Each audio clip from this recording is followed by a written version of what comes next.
આ વખતે ગુજરાતના કેટલાક ભાગોમાં ભારેથી અતિ ભારે વરસાદ થવાની શક્યતા રહેશે.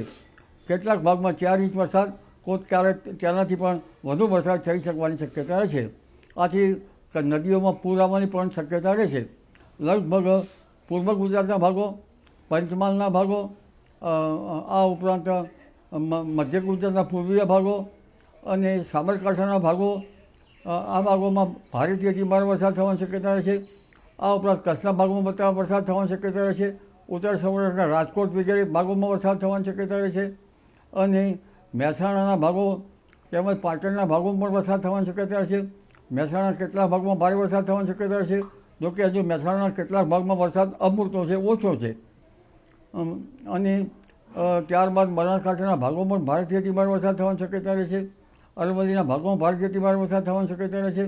અને આ વરસાદનું વહન ધીરે ધીરે આગળ વધશે. મધ્ય ગુજરાતના ભાગોમાં ભારેથી ભારે વરસાદ થવાની શક્યતા રહેશે.